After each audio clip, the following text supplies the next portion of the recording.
Noé deixou uma mensagem de alerta ao mundo, dizendo que o juízo de Deus chegaria. Todos precisavam entrar na Arca do Refúgio. A hora do juízo era um período de provação em que todos deveriam escolher entre aceitar ou rejeitar a mensagem. Quando o período de prova terminou, a porta da arca foi fechada e o juízo de Deus por meio do dilúvio veio sobre a terra. Os eventos finais seguirão exatamente esse padrão. Agora, venha comigo para o futuro.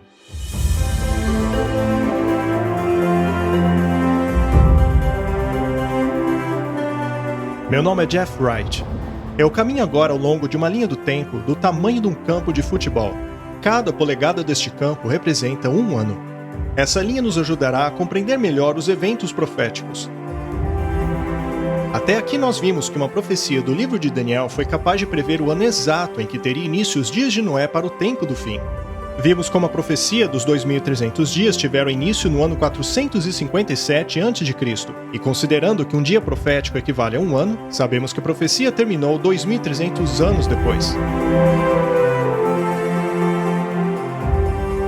Essa profecia atravessou o tempo de Jesus, chegando até o ano de 1844.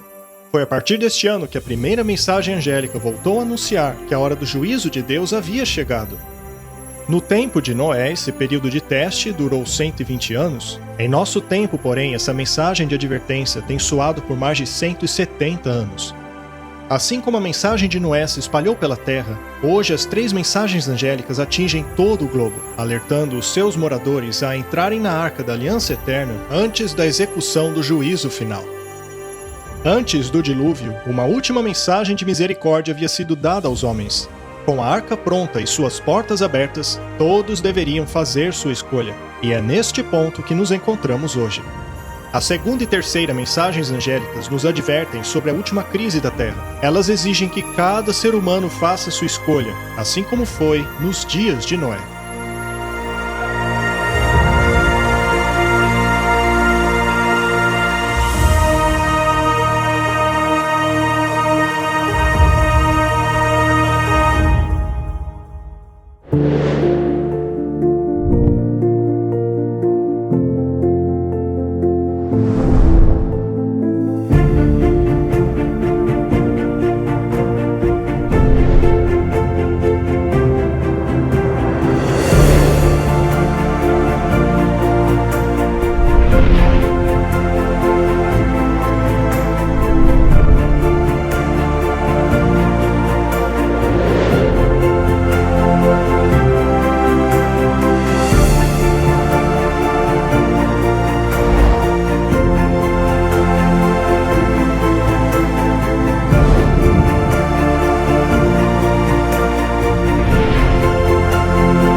Noé pregou uma mensagem de juízo. A mensagem dele exigia que as pessoas tomassem uma decisão. E, assim, ele foi um pregador da justiça. Ao promover a obediência à vontade de Deus e dizer que esta era a única maneira de salvar-se, ele estava condenando, por assim dizer, por contraste, as falsas religiões, mas é evidente que a maioria da população não estava contente com as exigências de Deus, então eles mesmos criaram seus deuses.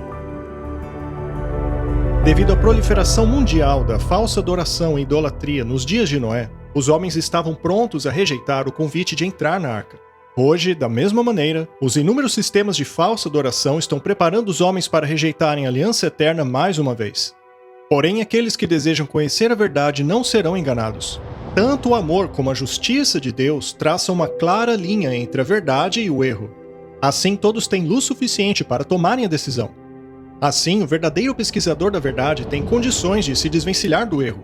Mas aqueles que não quiserem, não terão desculpas. Foi pensando nisso que Deus nos enviou a segunda mensagem angélica.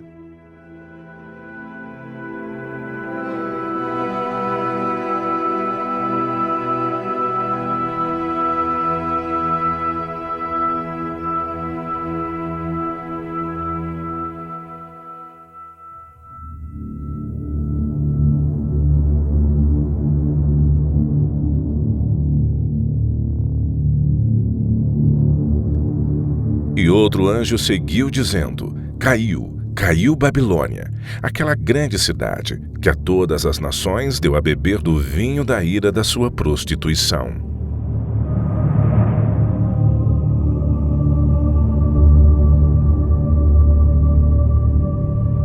Mas o que significa o vinho? Nas Escrituras, o vinho simboliza falsas doutrinas. O vinho é escarnecedor, a bebida forte alvoroçadora, e todo aquele que neles errar nunca será sábio. O efeito deste vinho é o engano, pois é o vinho fermentado que leva as pessoas para longe da verdade. Então, em contraste à primeira mensagem angélica que apresenta a verdadeira doutrina, a Babilônia apresenta o vinho, ou seja, a falsa doutrina.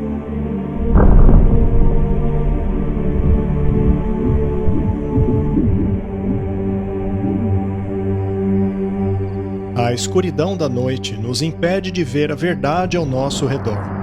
Assim como as trevas, a mentira tem nos impedido de enxergar o verdadeiro caráter de Deus. Falsas ideias e doutrinas são como árvores que mudam de acordo com a estação. Elas balançam como vento e continuam a cair e a crescer há séculos. Só há uma maneira de afugentar as trevas. É somente com a luz.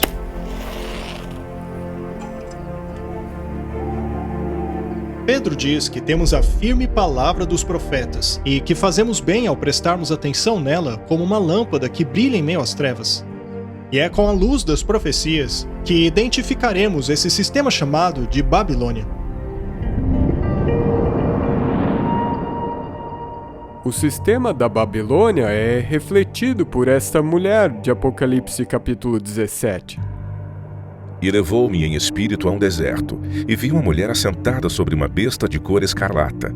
Estava cheia de nomes de blasfêmia e tinha 7 cabeças e 10 chifres. Os primeiros símbolos que nos ajudam a identificar Babilônia são a mulher, a besta e as 7 cabeças. A fim de compreendermos corretamente estes símbolos, é necessário permitirmos que a Bíblia os defina. Veja o que Deus tem a dizer sobre o símbolo profético da mulher.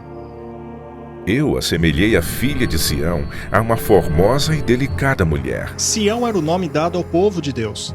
Em Isaías lemos o seguinte: Diga a Sião, vós sois o meu povo. Portanto, no Antigo Testamento, Deus utilizava a mulher como símbolo para representar o seu povo. No Novo Testamento, a mulher também é utilizada como símbolo para representar a Igreja de Deus. Por isso deixará o homem seu pai e sua mãe e se unirá à sua mulher, e serão os dois uma só carne. Este é o mistério profundo. Refiro-me, porém, a Cristo e à Igreja. Há 2 mulheres no livro de Apocalipse. Há uma virgem vestida de branco, representando a Igreja de Deus, e a outra uma prostituta chamada de Babilônia. Ela representa uma falsa igreja, e é esta que se assenta sobre a besta. Se permitirmos à Bíblia explicar os seus próprios símbolos, devemos ir ao livro de Daniel para descobrir o que é a besta. A 4ª besta será um 4º reino sobre a terra. De acordo com Daniel, uma besta é símbolo de um reino ou nação. Uma vez que a Bíblia utiliza a mulher como símbolo de igreja e a besta como símbolo de uma nação, então o símbolo de uma mulher sentada sobre a besta é símbolo de uma igreja que controla uma nação. Ou seja, esta nação é uma mistura entre igreja e Estado. João também diz que essa besta tem 7 cabeças. A Bíblia nos diz o que significam essas cabeças apenas 6 versos depois. E aqui está a mente que tem sabedoria. As 7 cabeças são 7 montes sobre os quais a mulher se assenta. O fato desta mulher se sentar numa besta de 7 cabeças nos revela que esse poder político-religioso está localizado perto de 7 montes. João dá mais detalhes sobre ela. E a mulher estava vestida de púrpura e de escarlata, e adornada com ouro, pedras preciosas e pérolas, e tinha na sua mão um cálice de ouro cheio das abominações e imundícia da sua prostituição. Na sua testa estava escrito o nome mistério, a Grande Babilônia, mãe das prostituições e abominações da terra. A 4ª pista é que essa mulher, ou melhor, igreja, chamada de Babilônia, é descrita como uma prostituta, o que significa que ela abandonou a aliança eterna de Deus. Sendo assim, esta igreja não representa o povo de Deus. Pelo contrário, ela é uma igreja apóstata. A 5ª característica é a aparência da mulher. Suas vestes são das cores roxa e vermelha. Novamente permitindo que a Bíblia defina os seus próprios símbolos, vemos que Deus nos revela que essa mulher é uma nação político-religiosa, localizada perto de 7 montes, e é uma igreja apóstata que se veste de vermelho e roxo. Há apenas uma igreja que se encaixa nesta descrição. Se trata da Igreja Católica Romana. Vamos investigar as evidências desta conclusão. A cidade do Vaticano é a única igreja-estado no mundo. É conhecida como a Cidade dos 7 Montes, e suas cores primárias são púrpura e escarlate.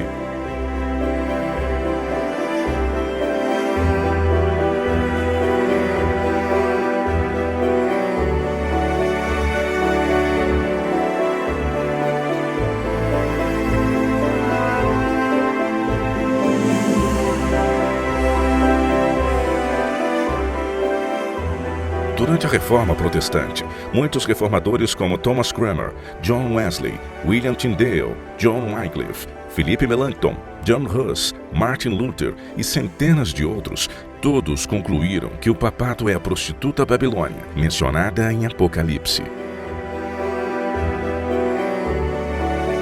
Eu, de minha parte, libertarei a minha mente e consciência, ao declarar em alta voz ao Papa e a todos os papistas que o papado é verdadeiramente ninguém mais que o reino da Babilônia, o próprio Anticristo. Afinal, quem seria o homem do pecado e o filho da perdição, senão aquele que, por seu ensinamento e ordenanças, aumenta o pecado e a perdição das almas da igreja, enquanto ele mesmo se assenta na igreja como se fosse Deus? Todas essas condições têm sido cumpridas ao longo do tempo pela tirania do papado. Martinho Lutero.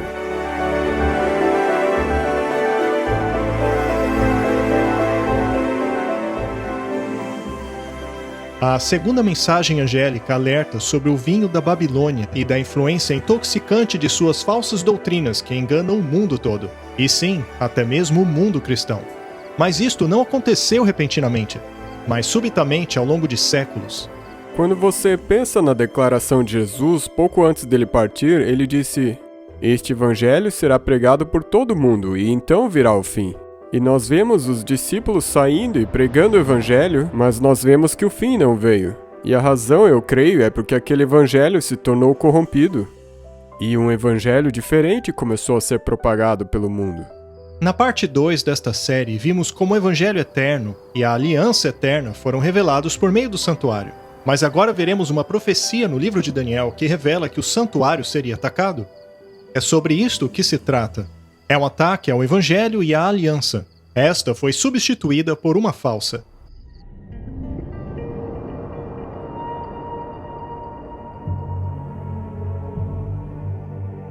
Engrandeceu-se até contra o príncipe do exército, e por ele foi tirado o sacrifício contínuo, e o lugar do seu santuário foi lançado por terra, e um exército foi dado contra o sacrifício contínuo por causa da transgressão, e lançou a verdade por terra, e o fez e prosperou. Não resta dúvida ao se analisar a sequência do capítulo de que o chifre pequeno é o papado católico romano. A profecia de Daniel nos revela que o papado se engrandeceria e se exaltaria acima do príncipe do exército, que é Cristo. E por meio do papado, a verdade, representada pelo santuário e por Cristo, seriam lançados por terra. Ao invés de olharem para Cristo como sumo sacerdote no santuário celestial, as pessoas foram ensinadas a olharem para um sacerdote humano em um falso santuário.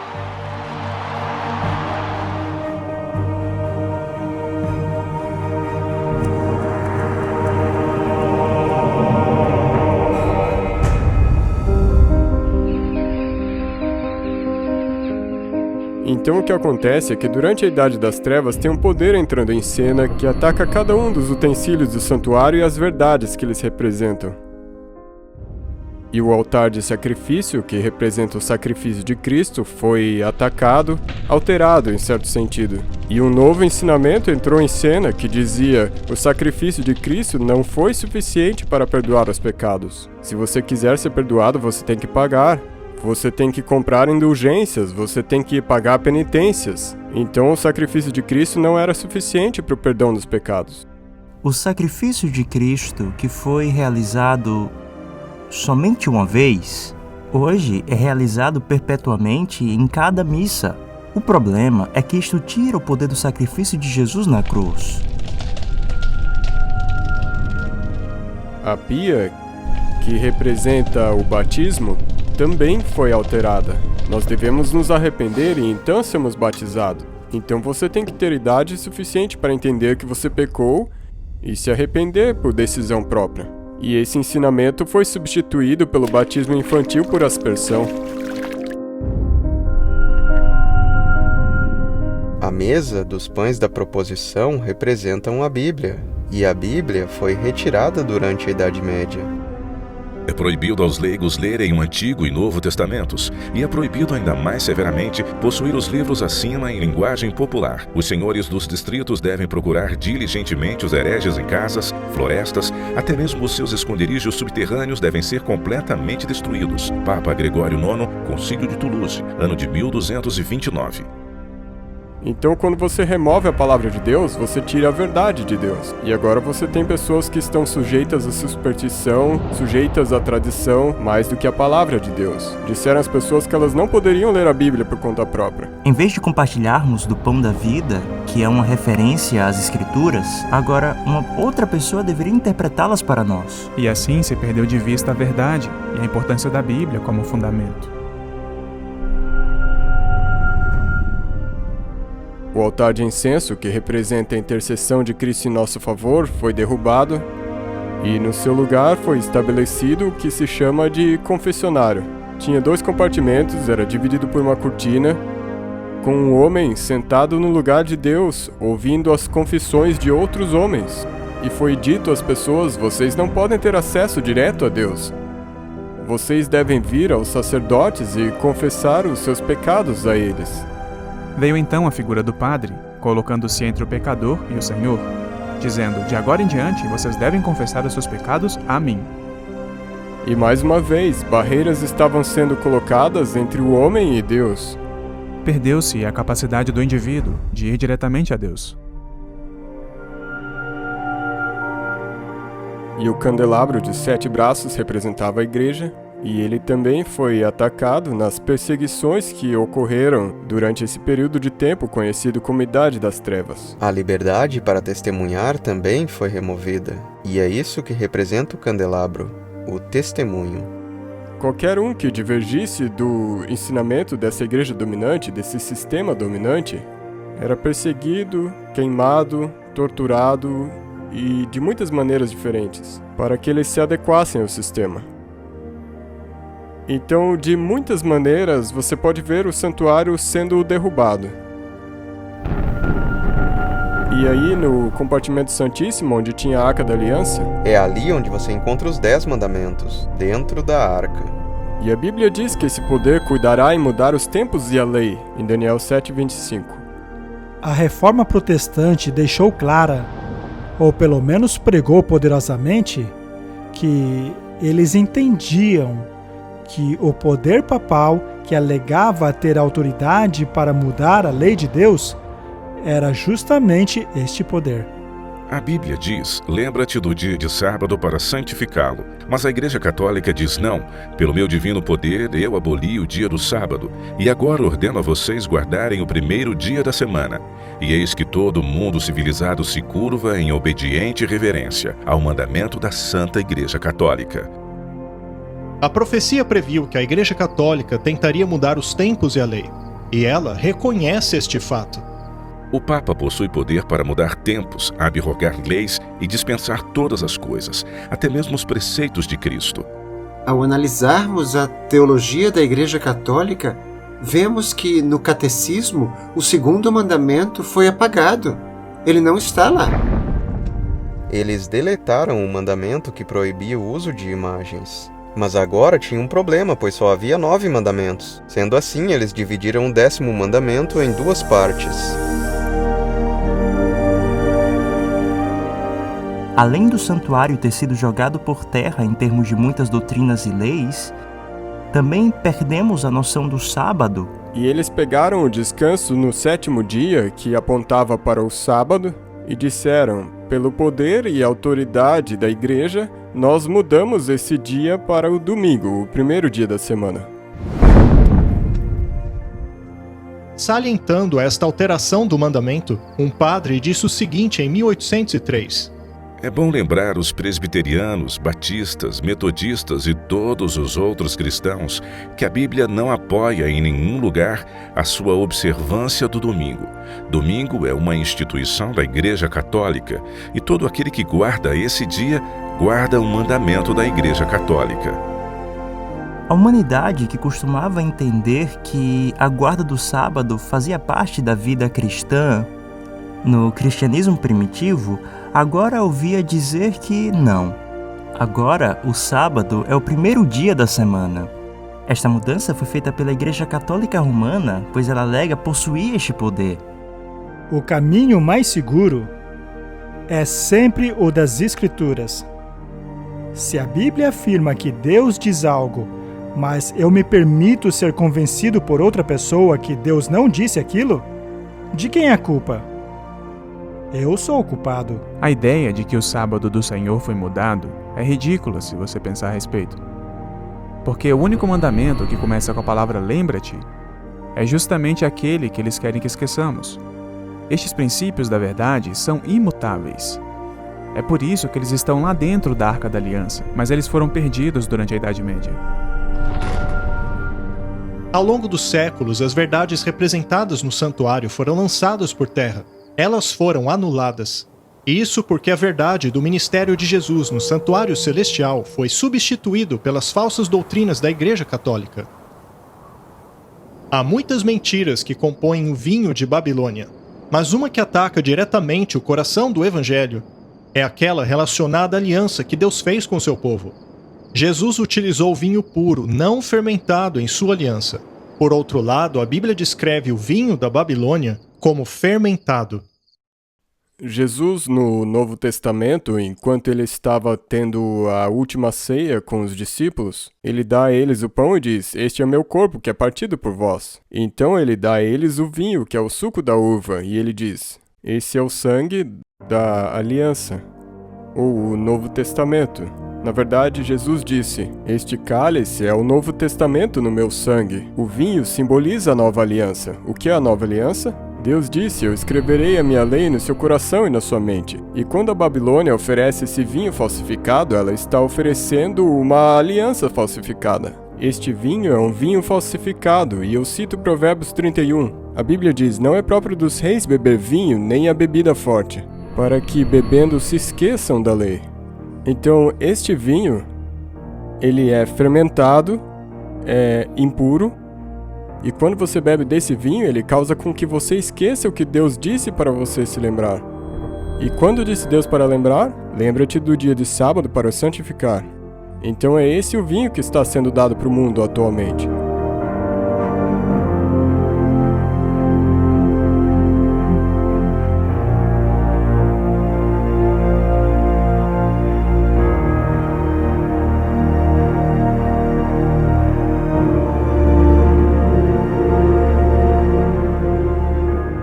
Assim, vemos que cada mobília do santuário, incluindo a lei de Deus, foram removidos. Então todas as coisas que a Bíblia disse que esse poder faria, eles fizeram no período previsto de tempo. Então aqui você tem uma destruição total das verdades representadas no santuário. Então, o santuário inteiro, desde a porta de entrada até o lugar santíssimo, tinha sido corrompido e precisava ser restaurado. A profecia de Daniel 8,14 nos diz: "Até 2.300 tardes e manhãs, e o santuário será purificado." Num certo período de tempo, todas essas verdades que foram derrubadas por esse poder do pequeno chifre seriam finalmente restauradas. Portanto, todo o santuário foi jogado por terra e pisado por este homem do pecado, até chegar à Reforma Protestante. E durante um período de 500 anos, exatamente isso aconteceu. Deus começa a trazer diferentes movimentos a esse cenário que restaurariam cada um dos utensílios do santuário, quase século a século num período de 500 anos. Então temos John Wycliffe entrando em cena nos anos de 1300, ele traduziu a Bíblia na linguagem do povo e assim desencadeou a reforma. Martim Lutero nasceu nos anos de 1400, começou a fazer a reforma protestante nos anos de 1500, e ele, em essência, restaurou a verdade de que o sacrifício de Cristo é suficiente para o perdão dos pecados. Você não tem que pagar penitências, é pela fé no sacrifício que ele fez por nós que nós somos perdoados dos nossos pecados. John Calvino entra em cena nos anos 1500, funda o movimento presbiteriano. Calvino sentia muito o dever de orar, e ele escreveu bastante sobre a oração, e ele basicamente ensinou que você não precisa dos sacerdotes para ter acesso a Deus. Você pode ter acesso direto ao trono de Deus sem ninguém. E isso na época de 1600. John Smith e o Roger Williams se tornaram fundadores do movimento batista, e eles deram importância especial à restauração do verdadeiro modo de batismo. Você deve se arrepender e então ser batizado. Não é para ser aspergido. Ser submergido totalmente é um símbolo de ser sepultado totalmente e começar uma vida totalmente nova. Então o movimento batista restaurou o verdadeiro modo de batismo. E nos anos de 1700, nós temos John Wesley que entra em cena e ele é o fundador do movimento metodista. E ele nota especialmente a importância do ministério de evangelismo leigo. Vós sois a luz do mundo, resplandeça a vossa luz. E o movimento metodista incorporou todas essas coisas que os movimentos antes dele restauraram. E eles adicionaram esse elemento do evangelismo. Vós sois a luz do mundo, deixe a luz brilhar. E pelos anos de 1800 ainda tem um artigo do santuário a ser restaurado. É a Arca da Aliança, mais especificamente o sábado, no 7º dia. E foi nesse século que Deus trouxe em cena o movimento adventista do 7º dia, que focaria especialmente na lei de Deus e no mandamento que foi derrubado, que é o sábado no 7º dia. Então, basicamente, você tem duas profecias no livro de Daniel, uma dizendo que o santuário seria profanado e outra dizendo que o santuário seria purificado no fim dos 2.300 dias. E você vê que a história confirma isso nos mínimos detalhes. O fato de que esse evangelho eterno seria novamente pregado em 1844 simplesmente significa que todas as coisas que foram alteradas e derrubadas no Evangelho verdadeiro teriam sido restauradas até 1844, na mesma época que o Evangelho eterno foi totalmente restaurado e começou a ser pregado novamente. É nessa hora que o julgamento começa. E agora você tem essa mensagem sendo espalhada, é uma mensagem para os últimos tempos, e é uma mensagem que na verdade prepara o mundo para a volta de Cristo. Assim como Noé chamava as pessoas a saírem da multidão e entrarem na arca, Deus, nos últimos dias, está chamando as pessoas para fora dos enganos de Babilônia. E ouvi uma outra voz do céu dizendo: Sai dela, povo meu, para não participarem dos pecados dela e nem recebam de suas pragas. Sai dela, povo meu. Você sai da falsidade e entra para a verdade. O povo de Deus dentro de Babilônia representa as igrejas que alegam servir ao Senhor. Do contrário, Deus não as chamaria de seu povo. Deus está convidando as pessoas para a verdadeira adoração. Nos dias de Noé, a mentalidade da maioria ridicularizava o plano de salvação. Eles se recusaram a entrar na arca.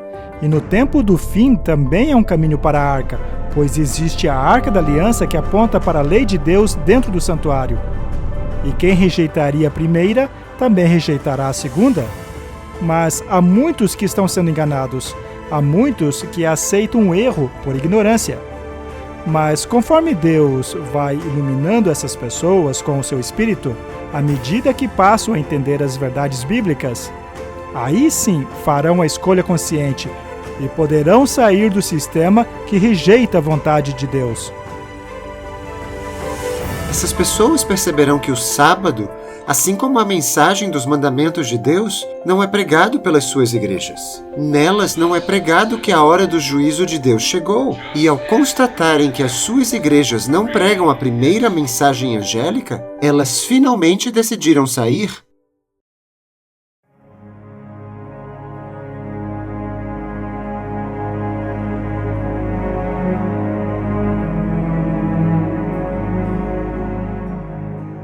Quando eu ouvi esta mensagem pela primeira vez, a mensagem de que a denominação a qual eu pertencia era a Babilônia, e que fazia parte de um falso sistema de adoração, fiquei assustado. Veja, eu fazia parte da Igreja Católica.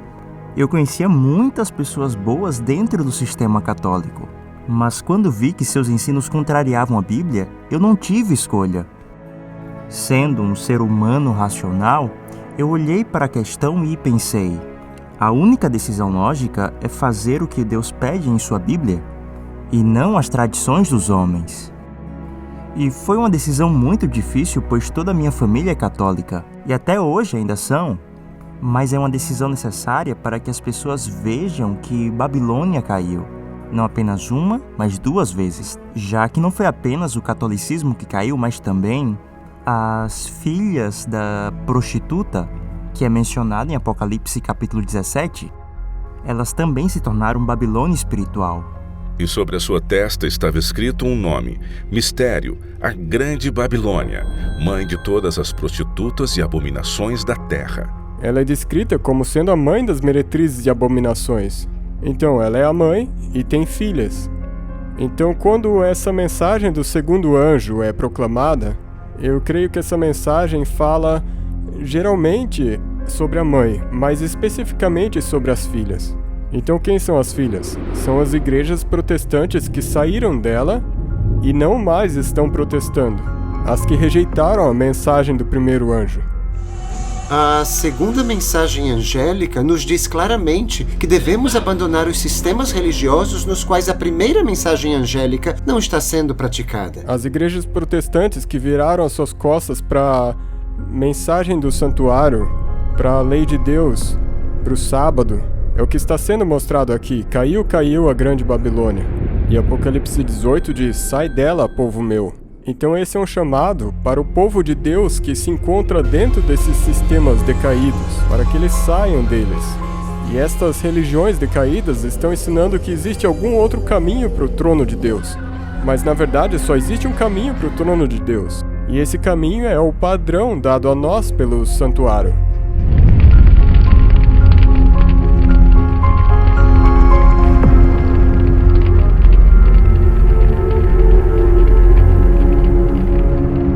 Ao invés de protestarem contra as tradições de homens e o vinho da Babilônia, estas igrejas se embebedaram dele e o jorram para as suas congregações. O termo Babilônia, que significa confusão, é muito apropriado a essas igrejas. Todos alegam terem retirado suas doutrinas da Bíblia. No entanto, se dividiram em inúmeras denominações com crenças muito diferentes. Hoje, a fé religiosa é tão confusa e discordante que as pessoas simplesmente não sabem o que é verdade. Apesar das trevas espirituais e alienação de Deus das igrejas que constituem Babilônia, verdadeiros cristãos ainda podem ser encontrados em meio a elas. Muitos destes ainda não tiveram a chance de ouvir a verdade. Não são poucos os que estão insatisfeitos com a situação atual e anseiam por uma pura luz. Eles procuram em vão a imagem de Cristo em suas igrejas. Conforme estas igrejas se afastam da verdade e se aliam cada vez mais ao mundo, a distância entre os dois grupos aumentará, resultando finalmente em separação.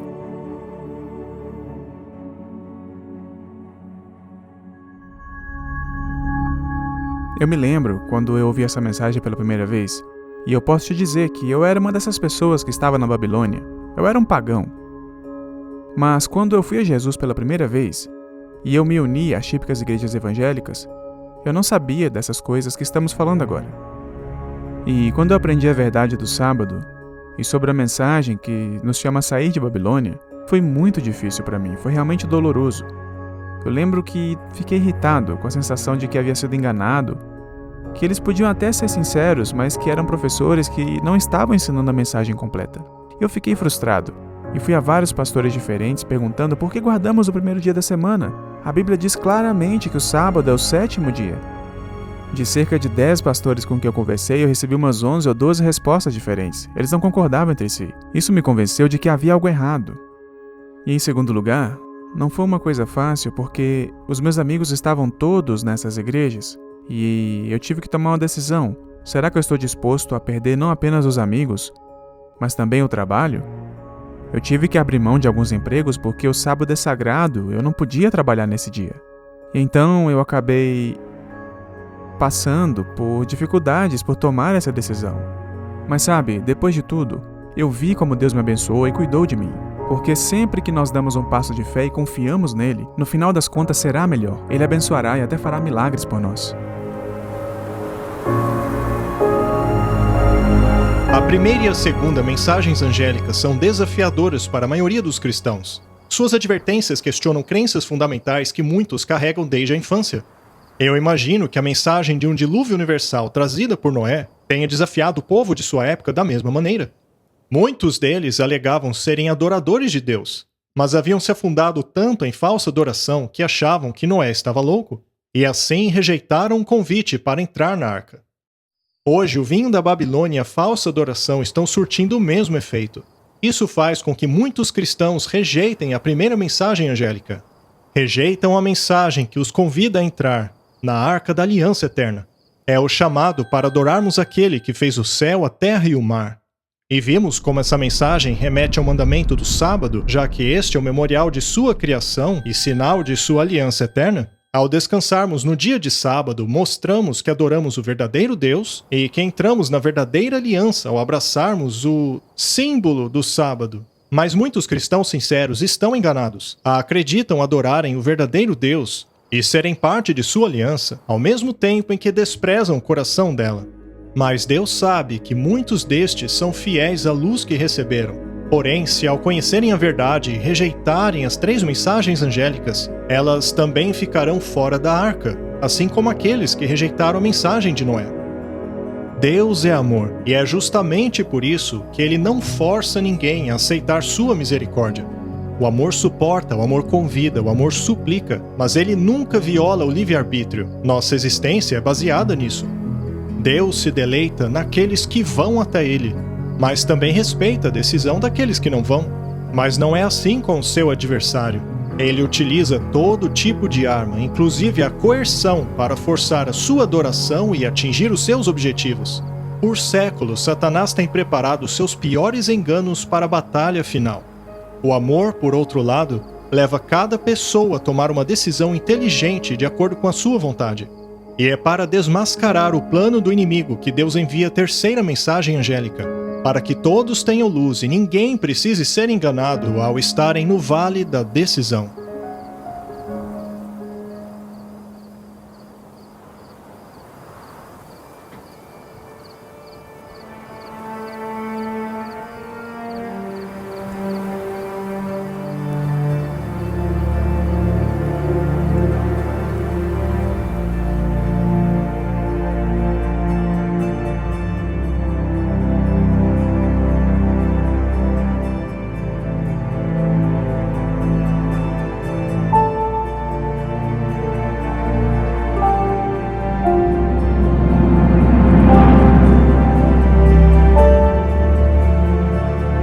O terceiro anjo seguiu, clamando com alta voz, que se qualquer homem adorar a besta e sua imagem, e receber sua marca em sua testa ou em sua mão, o mesmo beberá do vinho da ira de Deus, que é derramado sem mistura no cálice de sua indignação, e ele será atormentado com fogo e enxofre na presença dos santos anjos e na presença do Cordeiro, e a fumaça do seu tormento sobe para todo sempre, e não tem repouso nem de dia nem de noite, os que adoram a besta e a sua imagem, e aquele que receber o sinal do seu nome.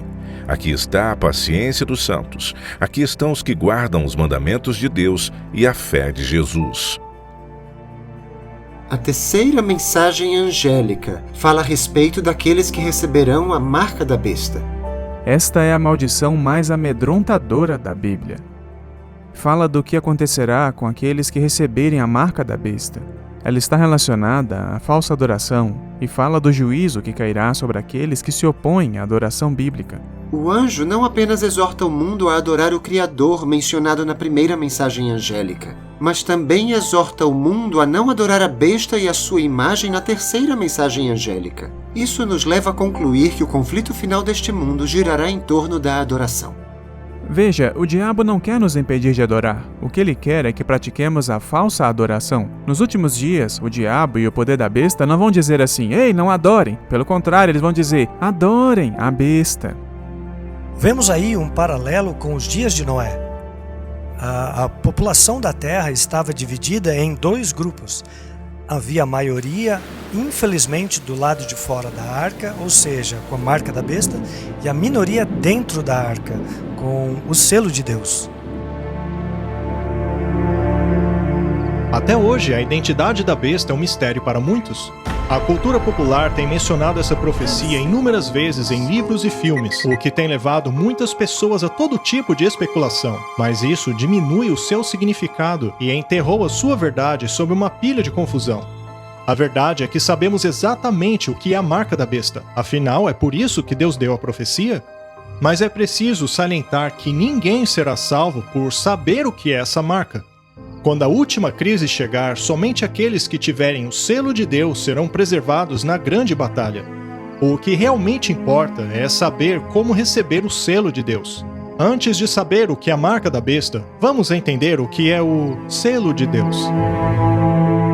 E vi outro anjo subir do Oriente, que tinha o selo do Deus vivo, e clamou com grande voz aos 4 anjos, a quem fora dado o poder de danificar a terra e o mar, dizendo: Não danifiqueis a terra, nem o mar, nem as árvores, até que hajamos assinalado nas suas testas os servos do nosso Deus.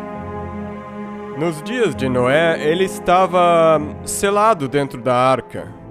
E isso simplesmente significava que ele não podia sair e ninguém podia entrar. Após terem entrado na arca, o Senhor os fechou lá dentro. A palavra fechar e selar são apresentadas como tendo o mesmo sentido nas Escrituras.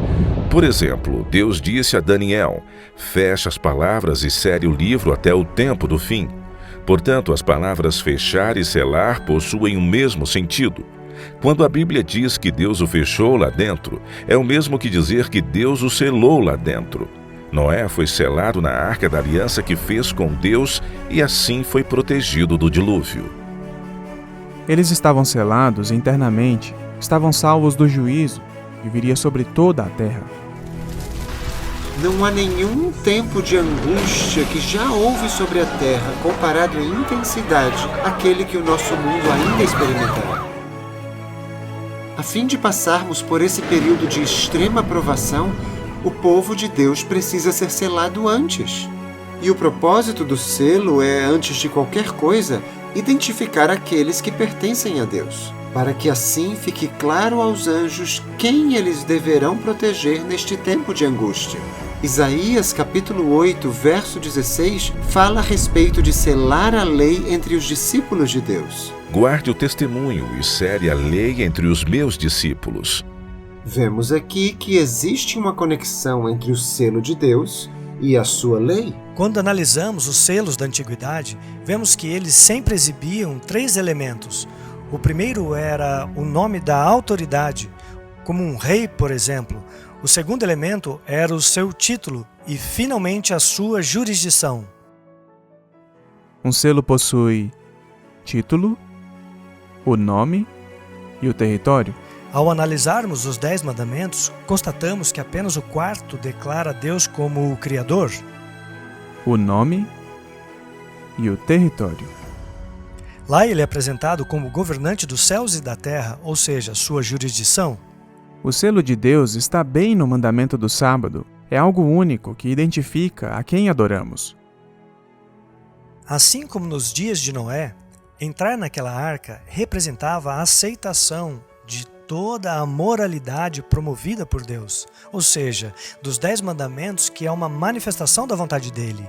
Da mesma maneira, no tempo do fim, a aceitação do sábado indicará a aceitação de todos os requisitos morais de Deus. O selo, de acordo com a Bíblia, pode ser resumido em um mandamento apenas, o 4º mandamento, mas não porque esse mandamento seja em si mesmo um mandamento com poder salvador, mas porque este mandamento valida todo o restante da lei. Sem o 4º mandamento, todo o decálogo pode pertencer a qualquer um? Mas ele foi escrito pelo Senhor, pelo Criador. E dessa maneira, toda a lei passa a ter o seu selo de autoridade. Ao guardar o sábado genuíno do quarto mandamento, estamos assim reconhecendo a autoridade do legislador do universo, e é por isso que é importante guardar o sábado. E santificai os meus sábados, para que sejam um sinal entre mim e vós, para que saibais que eu sou o Senhor vosso Deus. A verdade é que o sábado determina quem você adora. A guarda do sábado revela que dedicamos a nossa vida ao nosso Criador, ao nosso Salvador. Se o sábado é o sinal de Deus como Criador, a marca da besta deve ser o sinal oposto, criado por este poder para rivalizar o sábado que Deus estabeleceu. E qual o sinal que Deus estabeleceu como Criador? O sábado. Qual seria então o sinal que distingue a besta e exige adoração por parte do povo? Ora, precisa ser um outro dia? No livro de Apocalipse, a última guerra é uma guerra sobre adoração. A terceira mensagem angélica nos adverte 2 vezes que muitos adorarão a besta. Esta é uma violação do primeiro mandamento, que diz: não terás outros deuses diante de mim. A terceira mensagem angélica nos adverte 2 vezes que muitos adorarão a imagem da besta, que é uma violação do segundo mandamento, que proíbe a adoração de ídolos e imagens. Somos advertidos que muitos receberão o nome da besta, o que é uma contrafação do terceiro mandamento, que nos proíbe de tomar o nome de Deus em vão. E, finalmente, a terceira mensagem angélica nos adverte 2 vezes para não recebermos a marca da besta, uma contrafação do selo de Deus no quarto mandamento, que diz: lembre-se do dia de sábado para o santificar. Então, se você olhar para esse paralelo entre não ter outros deuses, o número, o nome, a imagem, e tem o sábado, que é a marca, na verdade tudo é um paralelo. Tudo gira em torno da primeira tábua dos 10 mandamentos.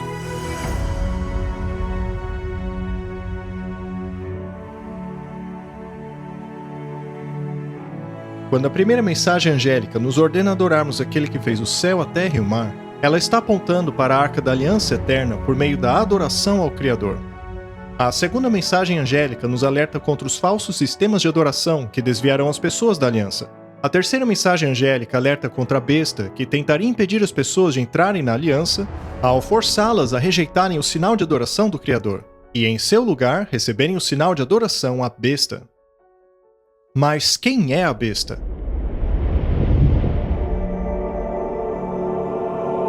E fiquei de pé na areia do mar, e vi uma besta emergir do mar, e tinha 7 cabeças e 10 chifres, e sobre os chifres 10 coroas, e sobre as cabeças havia um nome de blasfêmia. João viu que a besta tinha 7 cabeças e 10 chifres. Esta é a mesma descrição da besta encontrada em Apocalipse capítulo 17, que carregava a mulher chamada de Babilônia, vestida de púrpura e escarlate. Perceba que essa besta também tem 7 cabeças e 10 chifres. No capítulo 13, João vê a primeira besta que emerge do mar.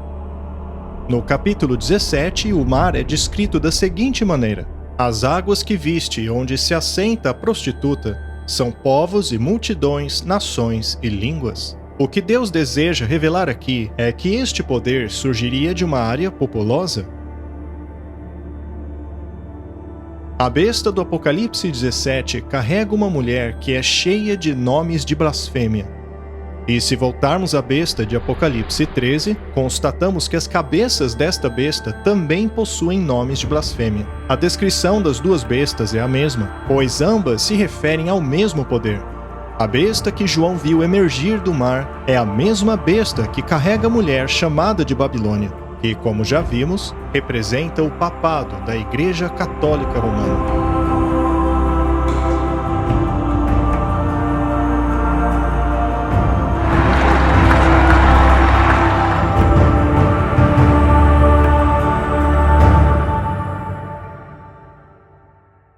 Eventualmente, depois de muito estudo a respeito da besta e tendo-se concluído que esta representava o papado e a Igreja Católica, vemos que ela faz uma alegação muito importante.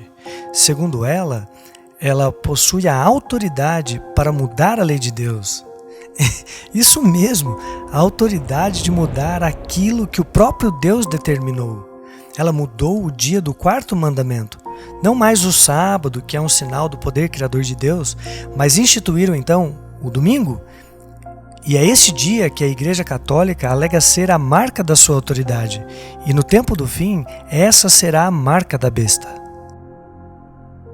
Um arcebispo da Igreja Católica Romana disse o seguinte em 1562. Sendo assim, a autoridade da Igreja não deve se curvar à autoridade da Bíblia, pois a Igreja transferiu o sábado para o domingo não por ordem de Cristo, mas por sua própria autoridade. A Igreja Católica aponta para sua alteração da lei divina como prova de que sua autoridade está acima da Bíblia. Segundo ela, esta alteração é a marca de sua autoridade. No século XIX, a Igreja Católica publicou a primeira edição de um artigo que mais tarde foi intitulado Desafio Romano: Por que os protestantes guardam domingo? Nesta publicação, o autor católico confronta os protestantes com essa pergunta: Ainda não é tarde para os protestantes se redimirem. Será que o farão? Será que permanecerão consistentemente sobre a profissão protestante? Será que considerarão apenas a palavra escrita, somente as Escrituras como sua única autoridade e norma? Ou continuarão se apegando à indefensável, autocontraditória e suicida doutrina e prática de seguirem a autoridade da Igreja Católica ao adotarem o sinal de sua autoridade? Guardarão eles o sábado do Senhor, o 7º dia, de acordo com as Escrituras, ou guardarão o domingo de acordo com a tradição da Igreja Católica? A remoção daquilo que nos lembra da autoridade de Deus como Criador, a remoção da aceitação como um sinal de fé, a remoção de todas essas coisas afeta diretamente nosso relacionamento com Deus, assim como tudo que está relacionado a isso.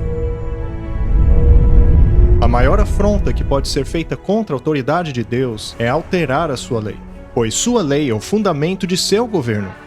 E o papado apresenta esta alteração como a marca de sua autoridade. Aqueles que adoram o Criador honrarão o dia que ele determinou como sinal de sua autoridade e aliança. E aqueles que pisam na lei de Deus para obedecerem uma lei humana receberão a marca da besta, porque assim estarão aceitando o sinal de lealdade do poder que escolheram obedecer no lugar de Deus. Este é o conflito central na última guerra por adoração. Quando esta questão propagar-se e tornar-se mundial, cada pessoa receberá o sinal do poder que escolheram obedecer, em sua testa ou em sua mão. Ela é retratada como estando tanto na testa quanto na mão. Para melhor entender o que isto quer dizer, vamos voltar a Deuteronômio capítulo 6. E essas palavras que eu vos ensino hoje, vocês as ensinarão para seus filhos. Também as atarás por sinal em tua mão, e te serão por frontais entre teus olhos. Primeiro precisamos compreender a que se refere estas palavras. Elas se referem aos mandamentos que foram dados no capítulo anterior. Em Êxodo, capítulo 13, verso 9, ele diz a mesma coisa. Deuteronômio 11 diz a mesma coisa. A lei de Deus deve ser um sinal na tua mão e entre os teus olhos. E isso dá um novo significado para a marca da besta. Tê-la como sinal na testa quer dizer que você fez um consentimento mental de não seguir a Cristo. Isto é um símbolo. Estar na mão significa as suas ações e na testa a sua fé, a sua adoração. E tanto faz na testa ou na mão. Ainda que você não aceite mentalmente, você pode agir de acordo com ela, dizendo, bem, eu não concordo com a marca, mas vou seguir para não sofrer as consequências. Está escrito que é na mão e na testa. Eles aceitaram a lei e a aliança da besta, em suas ações e em sua adoração. Nesta guerra por adoração, a besta tem um poderoso aliado. Após ver a primeira besta emergir do mar, João vê uma segunda besta, e nos diz que a segunda besta forçará o mundo todo a adorar a primeira besta. E vi uma outra besta surgindo da terra, e ela tinha 2 chifres como um cordeiro, e falava como um dragão, e exerce todo o poder da primeira besta na sua presença, e faz que a terra e os que nela habitam adorem a primeira besta, cuja ferida mortal fora curada. Isto significa que ela fará uso da força. Nesta profecia, a segunda besta forçará o mundo a adorar a primeira besta.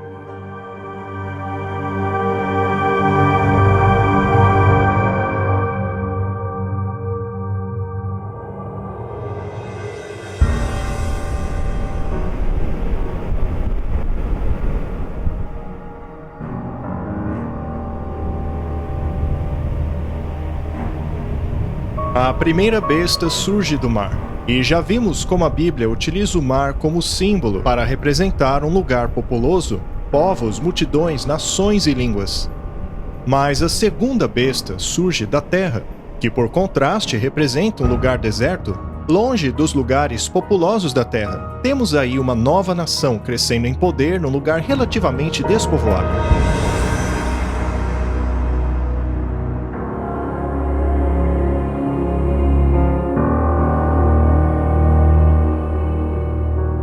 Além disso, esta besta possui 2 chifres como cordeiro.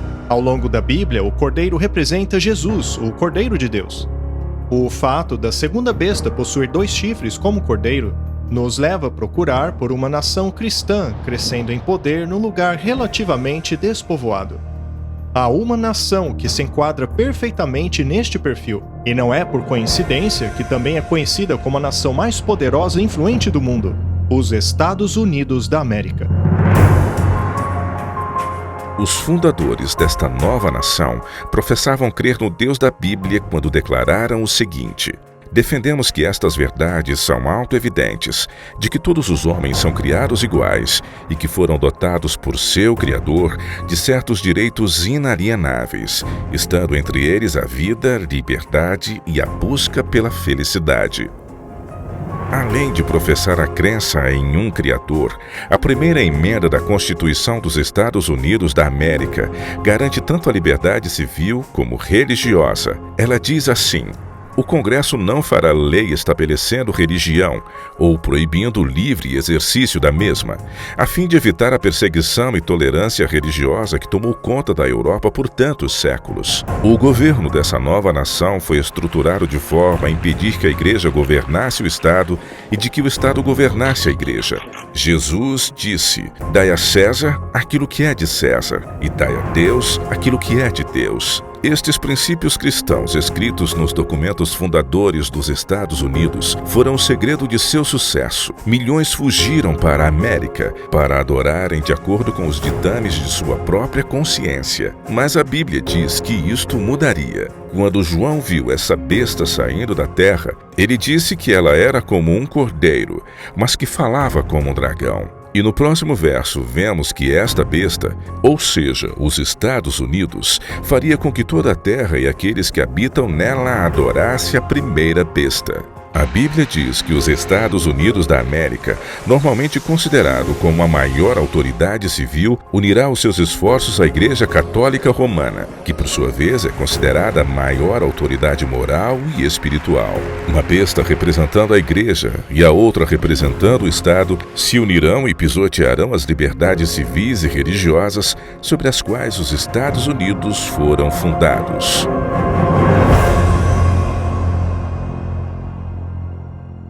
No tempo de Cristo e dos apóstolos, milhares estavam abandonando a religião dos fariseus e dos saduceus, que Jesus havia declarado como corruptas, e elas estavam ingressando no corpo de Cristo, na sua igreja neotestamentária. Os líderes religiosos então recorreram ao poder político para persegui-los. É por isso que o rei Herodes, em Atos capítulo 12, aprisionou Pedro e matou Tiago. A igreja estava recorrendo ao poder político para perseguir o povo de Deus. E a história se repetirá. Isso aconteceu na Idade Média, quando o poder da besta apelou ao Estado para perseguir, aprisionar e matar aqueles que não concordavam e nem obedeciam às ordens da igreja. E vai acontecer de novo. Nós veremos a história se repetir nos últimos dias, sem dúvida alguma. Probably we should be debating a bill requiring every American to attend a church of their choice on Sunday to see if we can get back to having a moral rebirth. Yeah, we're talking about State Senator Sylvia Allen, and she thinks the nation is suffering from a moral decay. A questão do sábado será debatido em todo o planeta, por meio do rádio, da televisão. todos falarão a respeito da controvérsia sobre o sábado. Deus é um Deus justo. Portanto, essa mensagem a respeito de 2 sistemas de adoração de 2 sábados, o sábado bíblico do 7º dia e o sábado do restante do planeta, serão debatidos em todo lugar, pela mídia, pela imprensa e por vários grupos diferentes. Essa questão ficará clara para todos. Christians have said they changed it. No, you're wrong. The Christians changed it. Let me give you proof of it. In the first century of Christian created 6 days, and the 7th was a day of rest. Now the first day, the Sunday, which was, by the way, borrowed by the Romans and the Greeks. A clear amendment. What's wrong with that? Os pecados de Babilônia serão denunciados, escancarados. As pessoas perceberão que a Babilônia são as igrejas. As igrejas que têm ensinado falsas doutrinas. Eles indagarão seus padres e pastores, perguntando: isso tudo é verdade? Por que não nos disseram antes? Eles questionarão se tudo isso é verdade. Infelizmente, a maioria dos líderes farão de tudo para manter os membros enredados em seus enganos, dizendo paz e segurança, não se preocupem. Muitos, porém, não se contentarão. Grande número de pessoas ouvirão a mensagem e abraçarão a verdade. Eles se manterão firmes, ainda que isto custe muito para eles. Eles passarão por dificuldades e perseguição, mas finalmente se separarão de Babilônia. Muitos abandonarão suas igrejas denominacionais, mas os líderes religiosos não ficarão satisfeitos com isso. Eles farão tudo o que puderem para combater a mensagem da verdade. Esses líderes de igrejas protestantes acabarão se unindo ao poder do Estado e assim formarão uma imagem da besta. E provavelmente haverá um grande tumulto financeiro no mundo, também desastres naturais, e eles dirão: todas essas calamidades estão acontecendo porque este pessoal aqui não está obedecendo. Eles estão seguindo suas próprias ideias bíblicas. E daí eles irão apelar ao poder do Estado. Esses líderes de igrejas protestantes acabarão se unindo ao poder do Estado e assim formarão uma imagem da besta. A igreja e o Estado darão as mãos. Mas eu sei que isso parece impossível num país como os Estados Unidos, que prega a liberdade religiosa e que proíbe que o Congresso faça leis que estabeleçam a religião ou que proíba o exercício das mesmas. Você pode se perguntar como isso vai acontecer nos Estados Unidos da América. Apocalipse capítulo 13 diz que é exatamente isso que vai acontecer. E faz grandes maravilhas, de maneira que até fogo faz descer do céu à terra à vista dos homens, e engana os que habitam na terra com sinais que lhe foi permitido que fizesse em presença da besta, dizendo aos que habitam na terra que fizessem uma imagem à besta que recebera a ferida da espada e contudo revivera. Quando é dito que os Estados Unidos dirão ao mundo para fazer uma imagem à besta, significa que devem emular o sistema do papado unindo a igreja e o Estado. As principais igrejas dos Estados Unidos se unirão em pontos comuns de doutrina e influenciarão o Estado a impor os seus pontos de vista. Os líderes religiosos dos Estados Unidos farão grande pressão para a aprovação do decreto dominical. Os governos serão inundados com pedidos para uma legislação que assegure o domingo como dia de adoração.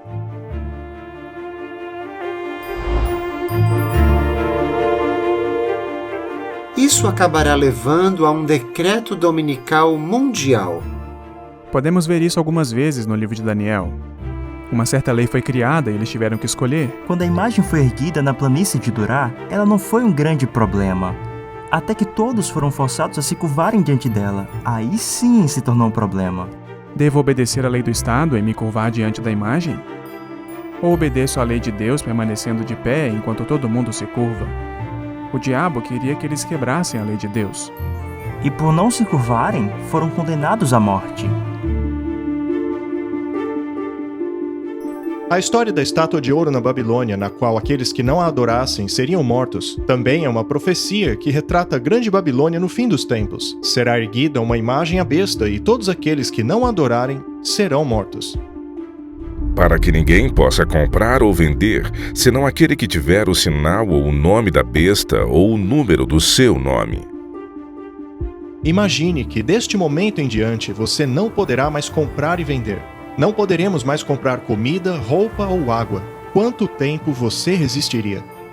O propósito desta lei é fazer com que aqueles que guardam a lei de Deus pereçam excluídos da sociedade ou desistam recebendo a marca da besta.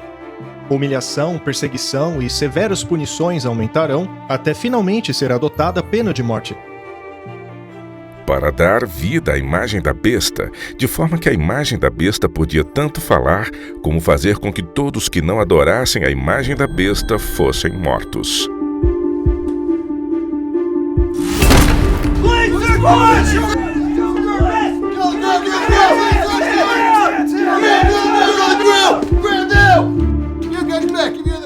Qualquer um que não obedeça a esta lei do Estado, instigada pela Igreja, será perseguido. A pressão política será exercida de maneira tal que acionarão a polícia e o exército para perseguirem aqueles que se mantêm firmes nas verdades bíblicas. Muitos, antes do fim do tempo de graça, perderão suas vidas. Outros serão aprisionados. O erro e o engano tomará conta de todo o planeta. E a mensagem da minoria hoje é a mensagem divina da justificação pela fé, que é a mensagem de Noé. É uma mensagem de esperança, de libertação, mas também é uma mensagem de juízo. A controvérsia final gerará em torno da escolha que cada um deverá fazer entre uma lei que foi dada por Deus e uma outra lei que foi dada pelos homens. E o catolicismo romano diz exatamente a mesma coisa. Ela diz que a escolha é entre o sábado bíblico e o sábado papal.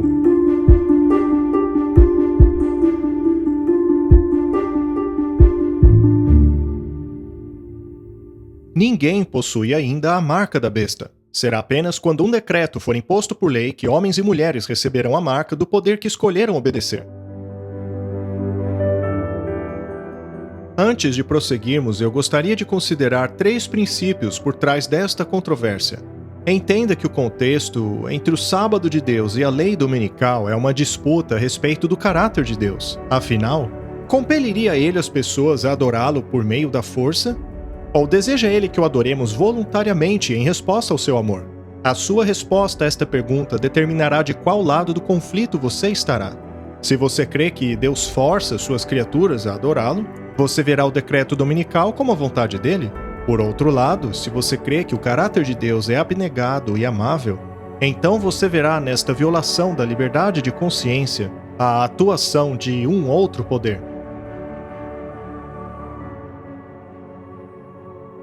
E a segunda pergunta seria: como Deus nos salva?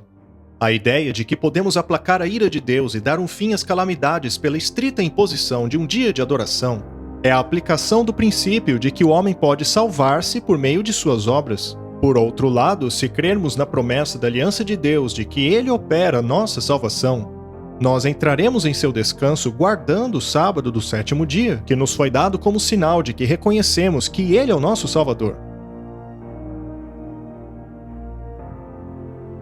O terceiro princípio é o da demonstração. É na crise que o nosso caráter é revelado, e quando a última crise tomar conta do mundo, todos manifestarão o caráter que desenvolveram. Um grupo revelará o caráter abnegado de Deus ao sacrificar suas vidas para ajudar outros, enquanto que o outro grupo revelará o caráter egoísta do adversário ao sacrificarem a vida de outros a fim de salvarem as suas. Estes são os princípios por trás do conflito que envolverá todos nós. Agora você entende porque sua compreensão a respeito do caráter de Deus e de seu plano da salvação certamente influenciará a sua escolha entre a marca da besta ou o selo de Deus.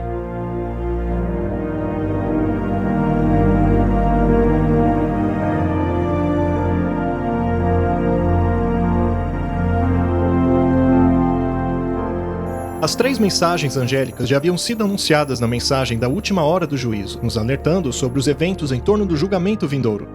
Mas não sabemos o ano exato em que esses eventos ocorrerão. No entanto, sabemos que eles ocorrerão em breve e em rápida sucessão. Vejamos agora esses últimos eventos em detalhes.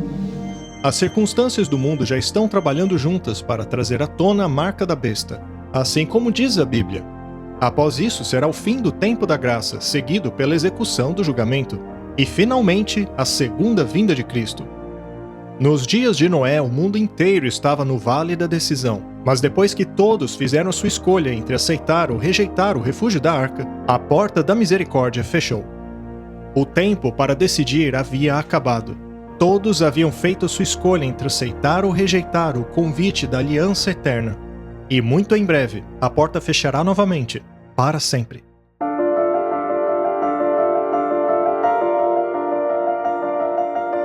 Muitas pessoas não percebem que o paralelo entre os dias de Noé e os últimos dias não tem tanto que ver com a destruição dos ímpios que dominam o mundo.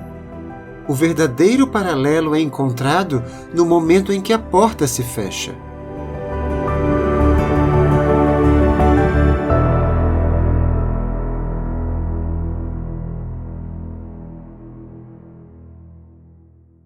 Nós, humanos, simplesmente não entendemos a paciência e a longanimidade de Deus. Ainda assim, o Senhor disse que seu Espírito não contenderia para sempre com o homem, há um limite. Nos dias de Noé, o limite que foi estabelecido foi de 120 anos. Por que Deus não acabou com os maus logo de vez? Bem, é porque Ele ama a sua criação. Ele precisa demonstrar que cada gota de oportunidade e paciência será oferecida ao perverso. Mas chega uma hora que a graça acaba. E isso é revelado pelo fechamento da porta da arca. Eu penso que estamos chegando no momento final do tempo de misericórdia oferecido por Deus para essa geração. Hoje, a mensagem de Noé está sendo pregada na forma das 3 mensagens angélicas. Mas vai chegar uma hora em que essa mensagem não será mais pregada. Os ímpios se perderam não quando começou a chover, mas quando a porta se fechou. Noé foi salvo, ele estava selado. Mas quem havia ficado do lado de fora estava perdido. Mas as pessoas não sabiam. Eles viram a porta fechar, mas zombaram de Noé, sem nem perceber que para eles a salvação havia acabado. O período de graça havia acabado. Ainda assim, a humanidade continuava a sua rotina sobre a terra. Da mesma maneira, no tempo do fim, haverá um período em que o tempo da graça já haverá acabado. Mas a humanidade continuará vivendo sobre a terra. O julgamento já está finalizado. Um julgamento foi feito de que nações, pessoas seriam destruídas, mas a execução desse julgamento ainda não foi realizada. E é isso que vai acontecer no fim dos tempos. Muitos creem que o convite à salvação terminará depois que Jesus voltar, mas o fechamento da porta nos dias de Noé mostra que isso não é verdade. O convite à salvação cessará antes da volta de Cristo. Lemos isso em Apocalipse capítulo 22. Aquele que é injusto, que continue a ser injusto. Aquele que é imundo, que continue a ser imundo. E aquele que é justo, que continue sendo justo. E aquele que é santo, que continue a ser santo. E sabemos que este verso é anterior à volta de Jesus, porque a próxima frase diz: E eis que venho logo. Quando aquele momento chegar, a paciência de Deus já verá se esgotado, assim como nos tempos de Noé. Portanto, não devemos nos preparar para a segunda vinda de Cristo em si. Nós devemos nos preparar para o fim do tempo de graça. Esse é o ponto-chave.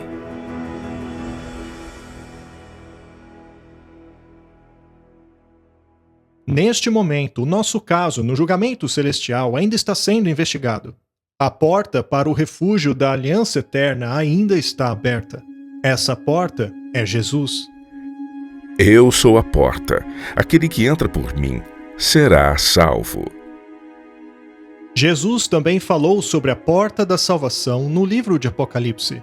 Coloquei diante de ti uma porta aberta, e nenhum homem pode fechá-la, pois tens pouca força. O próprio Noé não fechou a porta da arca, porque ela representa a porta da salvação.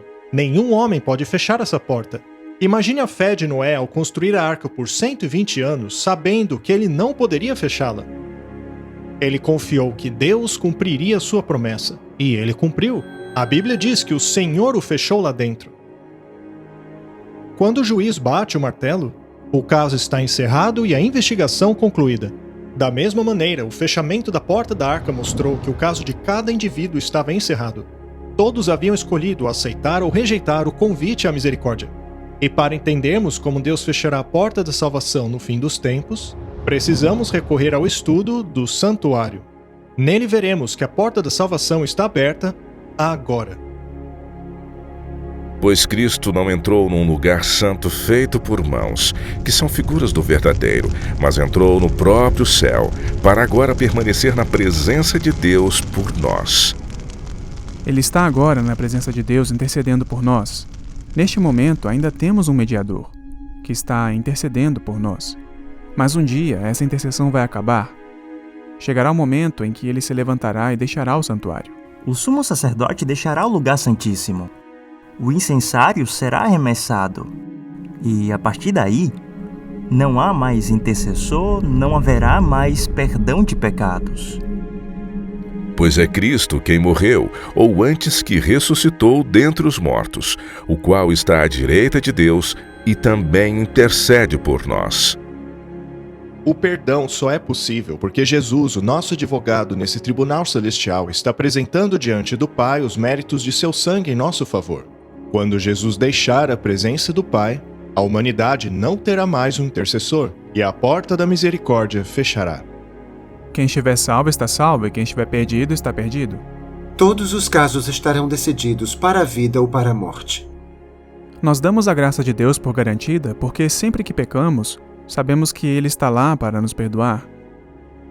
Mas um dia isto chegará ao fim, e não poderemos mais ser purificados. Portanto, agora é a hora de receber essa santificação, essa purificação. No fim dos tempos, Deus terá uma geração que ainda terá uma natureza pecaminosa. Mas pelo poder de Deus, eles obterão completamente a vitória sobre o pecado. E vi algo como um mar de vidro misturado com fogo, e também os que saíram vitoriosos da besta, e da sua imagem, e do seu sinal, e do número do seu nome. Estavam junto ao mar de vidro e tinham as harpas de Deus. Eles são chamados de os 144.000, os santos vivos quando Jesus voltar. Este grupo terá desenvolvido um caráter assim como o que Cristo desenvolveu. Ou seja, eles terão desenvolvido um caráter de vitória sobre o pecado. A vitória sobre o pecado é a vitória sobre o egoísmo. A vida de Jesus foi uma corrente ininterrupta de serviço a Deus e ao homem. Quando o povo de Deus for aperfeiçoado, eles também servirão abnegadamente, livres de qualquer egoísmo, pois a plenitude do caráter cristão é obtida quando o impulso de ajudar os outros brota constantemente do coração. Este é o caráter que o povo de Deus desenvolverá. E, aliás, isto acontecerá sob as piores circunstâncias da história do planeta, a menos que tenhamos encontrado refúgio em Cristo. Antes do fim do tempo da graça, não haverá refúgio no tempo de angústia.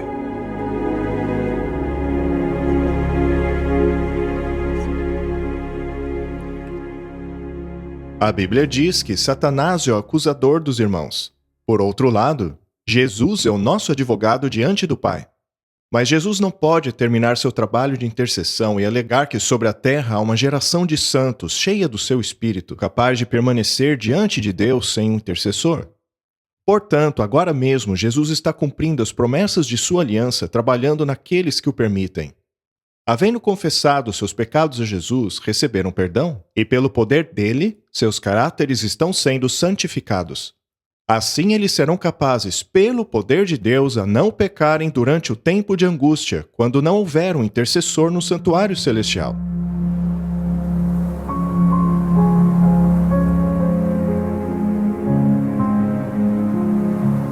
Imagine como se sentiram Noé e sua família ao entrarem na arca e a porta se fechou.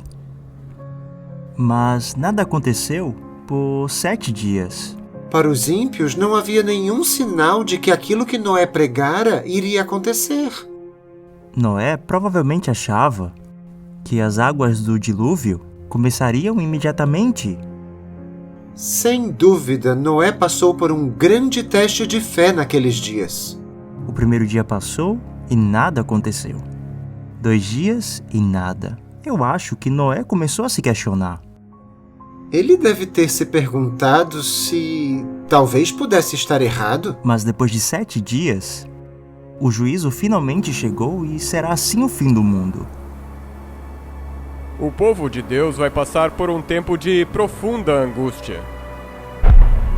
Eles serão levados a pensar, serão tentados a pensar que a presença de Deus os abandonou.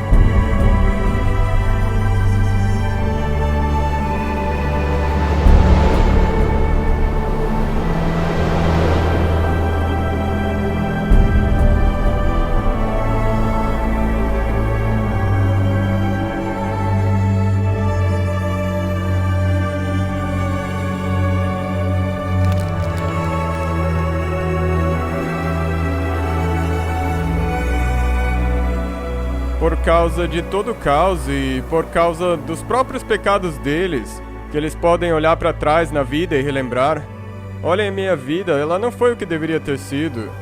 E eles passarão por esse tempo de angústia, que na verdade será um tempo de agonia mental. Será que a porta da graça já fechou? Será que eu fui aprovado?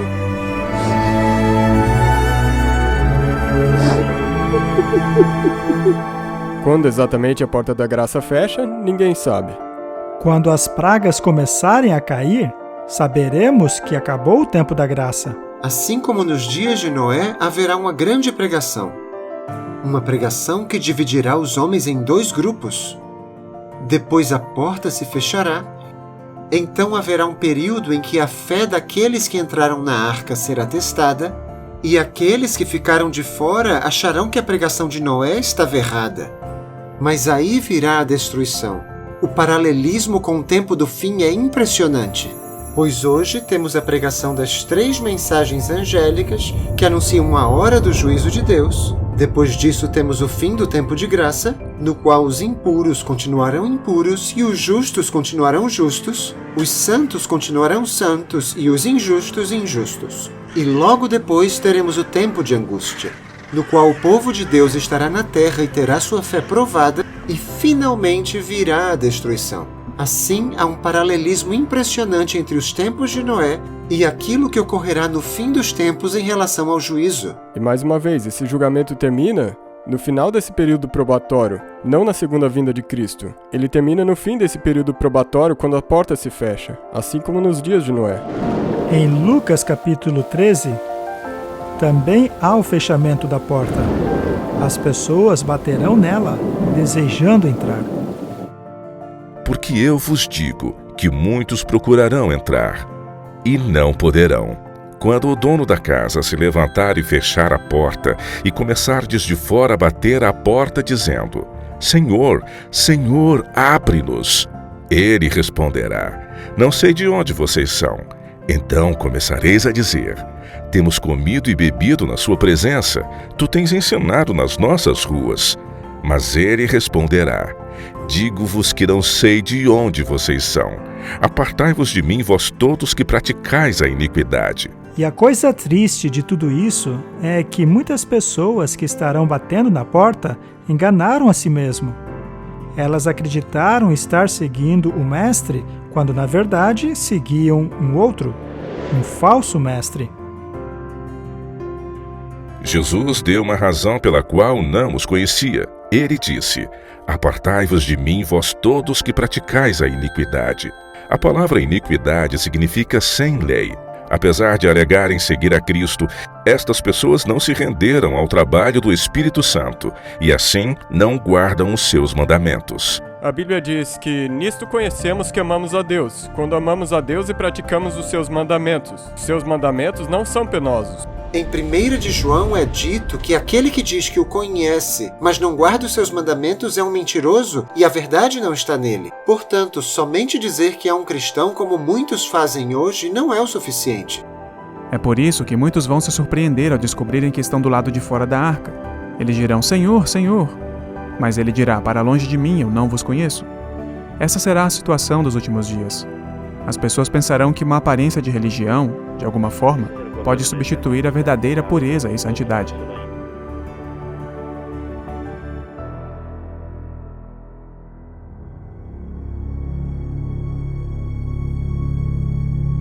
Quando Deus fechou a porta da arca, as pessoas já haviam feito sua escolha. Alguns decidiram ficar dentro e outros de fora da arca. Cada indivíduo escolheu o seu próprio destino. Foi somente após a decisão de cada um que a porta foi fechada e a execução do julgamento teve início com a queda da chuva.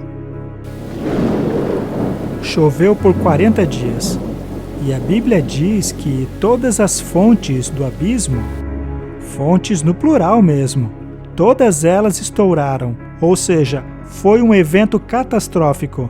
E quando essas fontes explodiram, tudo jorrou para cima, o que causou uma fissura na crosta da terra. E aquela água cheia de pressão, com aquelas bilhões de toneladas de rocha sobre elas, simplesmente estouraram e explodiram para a atmosfera a quilômetros de altura. Temos aí uma fonte para a chuva, como não podemos nem sequer imaginar hoje. Houve uma gigantesca erosão, conforme esta água, sob grande pressão e velocidade, jorrava para fora desse penhasco, onde, por exemplo, hoje, temos a região do meio Atlântico, onde há essa fissura enorme ao longo da Terra. Ela pode muito bem ter sido a rachadura de onde jorrou toda aquela água. Eu acho que nós ficaríamos apavorados se pudéssemos ver o que aconteceu ambientalmente no mundo durante o dilúvio. Imagine só como deve ter sido estar fora da arca e ter que encarar o juízo divino. Esse juízo, no contexto de Apocalipse 14, versos 6 e 7, deveria conduzir as pessoas de volta ao Criador, aquele que fez os céus, a terra e o mar. Mas o que é diferente em relação a Apocalipse 14 é que lá também menciona as fontes das águas. E isso pode somente apontar para o dilúvio. No ano 600 da vida de Noé, no mês segundo aos 17 dias do mês, naquele mesmo dia se romperam todas as fontes do grande abismo e as janelas do céu se abriram. É aí que vemos essa ideia das fontes das águas, das profundezas do abismo se abrindo e de Deus executando seu juízo sobre o mundo por meio da água.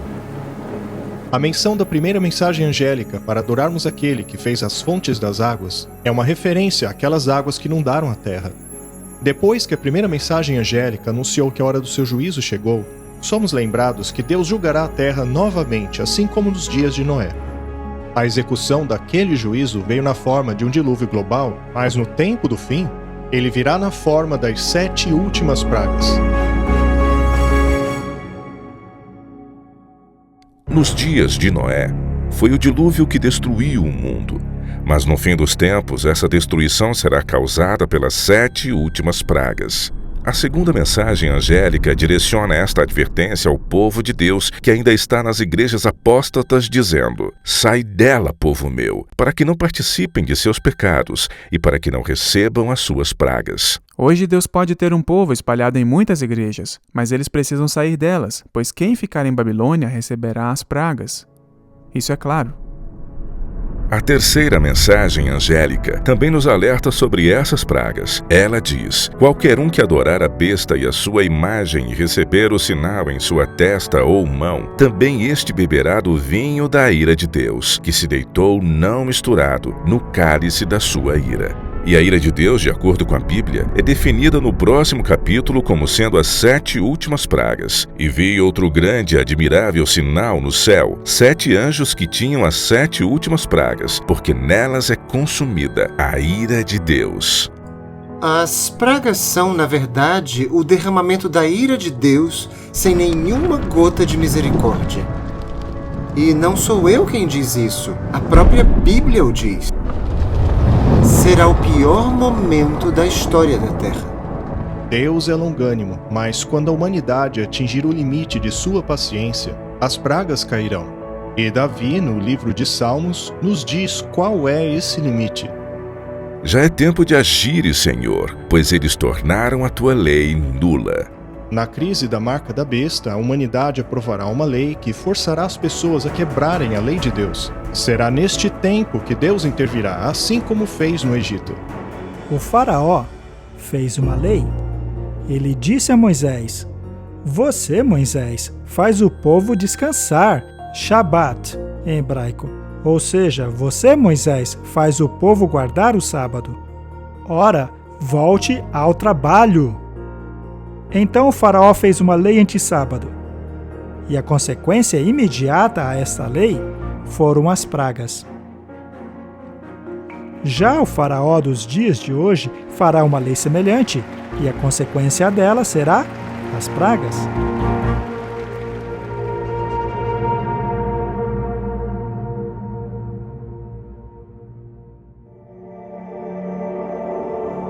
A graça terminou. Todo mundo tomou a sua decisão. Este é o início da hora do juízo, no qual todos verão as consequências de sua escolha. Então ouvi uma forte voz que vinha do santuário e dizia aos 7 anjos: vão derramar sobre a terra 7 taças da ira de Deus. As 7 últimas pragas são descritas em Apocalipse 16. Em uma dessas pragas, as pessoas desenvolverão terríveis úlceras por todo o corpo. E o primeiro anjo foi, derramou sua taça pela terra, e abriram-se feridas malignas e dolorosas naqueles que tinham a marca da besta e adoravam a sua imagem. O oceano se transformará em sangue, e tudo o que estiver vivo nos mares morrerá. E o segundo anjo derramou sua taça no mar, e este se transformou em sangue, como de um morto, e morreu toda criatura que vivia no mar. O terceiro anjo derramou a sua taça nos rios e nas fontes, e eles se transformaram em sangue. As fontes de águas e os rios também se transformarão em sangue.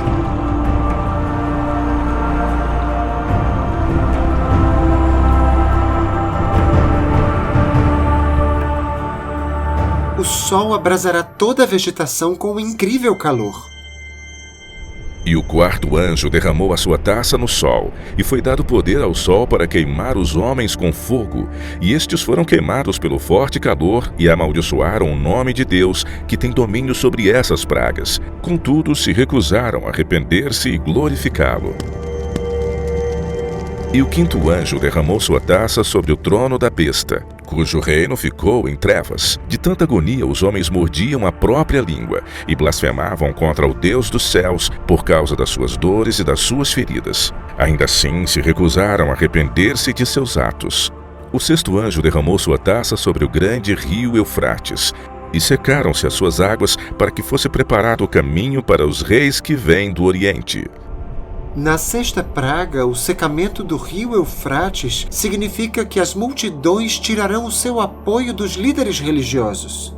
Na verdade, elas se voltarão contra eles, e eu saliento que isso só vai ocorrer depois do fim do tempo de graça. As pessoas se convencerão de que foram enganadas. Estamos perdidos, dizem elas. Vocês são os culpados disso. E assim se voltarão contra os falsos pastores. Haverá derramamento de sangue por toda parte.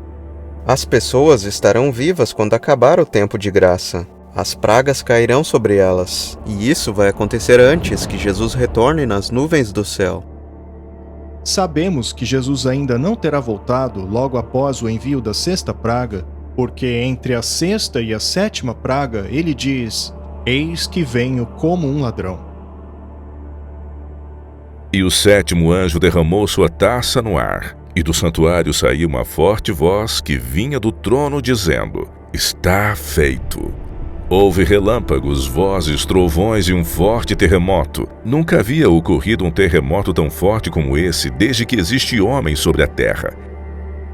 E caíram sobre os homens vindas do céu pedras enormes de granizo, de cerca de 35 quilos cada. E eles blasfemaram contra Deus por causa do granizo, pois a praga era muito terrível.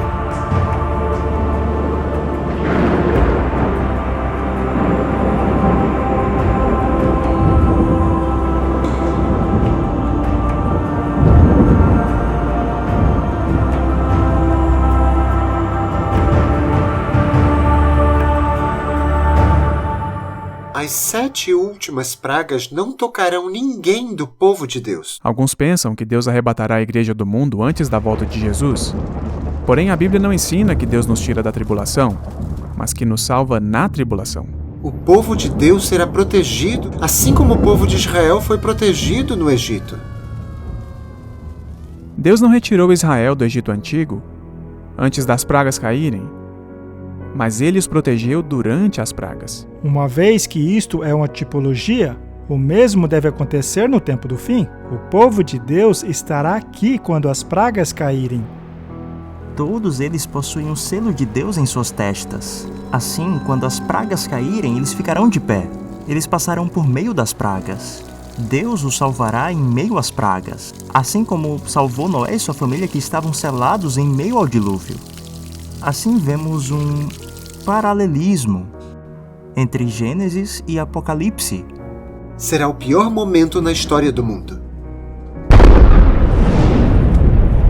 Será um momento em que somente a proteção divina guardará o seu povo. Este há de triunfar em meio a este período.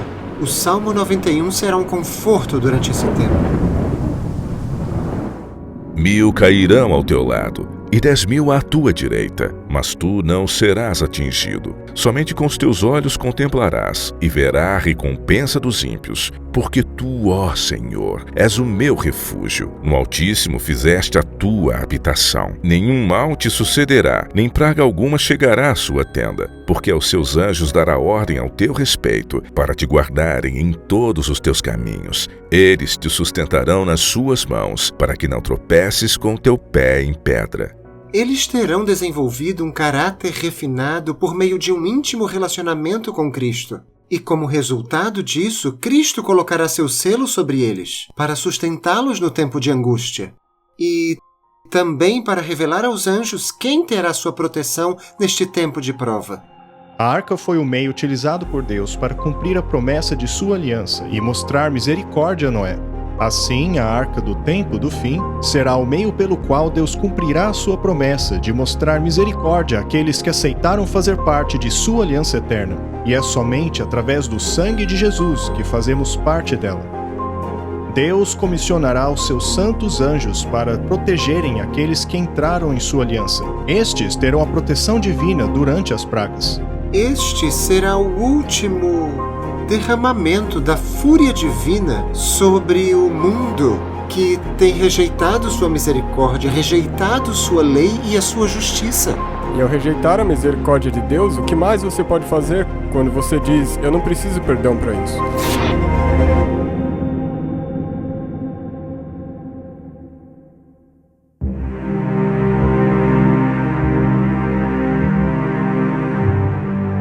Nenhum homem precisa receber dessas pragas, porque Jesus já bebeu esse cálice por nós. Foi no jardim do Getsemane, quando a culpa pelos pecados do mundo foi colocada sobre os ombros de Jesus, quando ele disse, minha alma está profundamente aflita, até a ponto de morrer.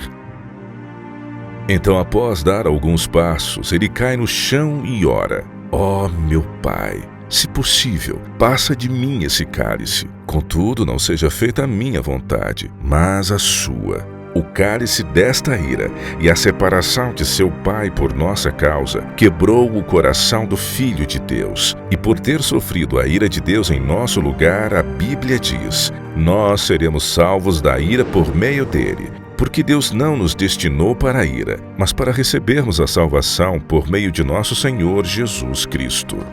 O mundo zombou e ridicularizou a mensagem de Noé, mas isso tudo cessou com a chegada da chuva. Quando as pragas começarem a cair, as pessoas entenderão que rejeitaram a verdade. Então agora é a hora de dar ouvidos e de se preparar.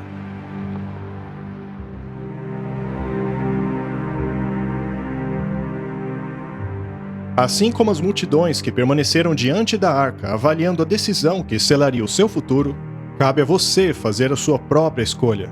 Aceitará você a mensagem de Noé por meio das 3 mensagens angélicas? Entrará você na arca da aliança eterna por meio do descanso no 7º dia, observando assim o sinal da aliança?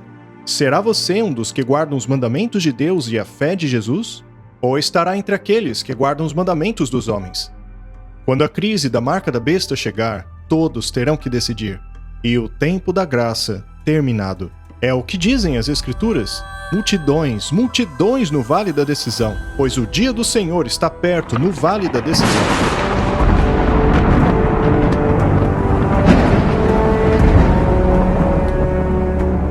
O próximo evento após a 7ª praga é a bendita esperança, a gloriosa vinda do nosso Deus e Salvador Jesus Cristo. Por séculos os cristãos têm falado nela, têm sonhado e aguardado ansiosamente pelo dia em que verão face a face aquele que morreu para redimi-los. Mas e você?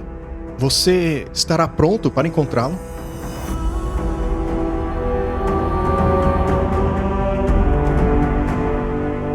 Então, quando a presença de Cristo voltar, quando Cristo voltar pela segunda vez, nos é dito que basicamente essa terra será deixada num estado que será impossível de habitá-la, por causa do fogo e da presença de Deus. O nosso Deus é um fogo consumidor.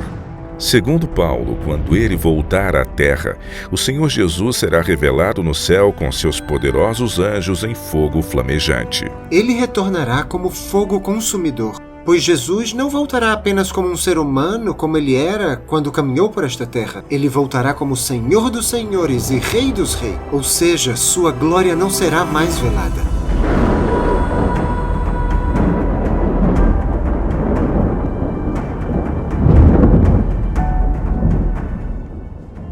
Impressionado com a visão da volta de Jesus, Isaías escreveu: Quem de nós habitará com o fogo devorador?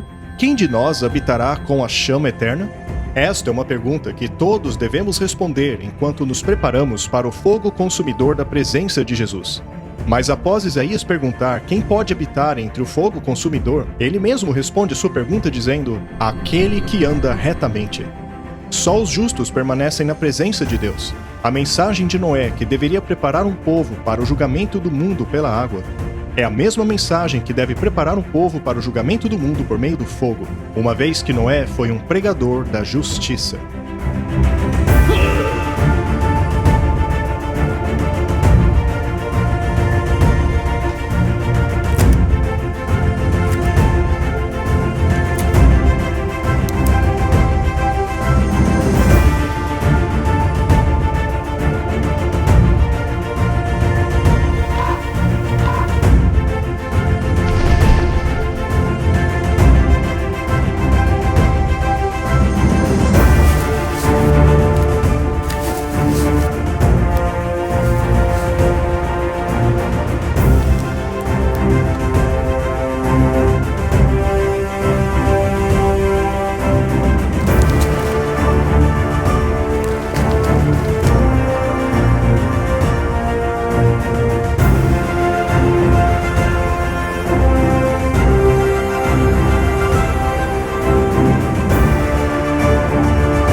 Eu não conseguia entender isso como um evolucionista.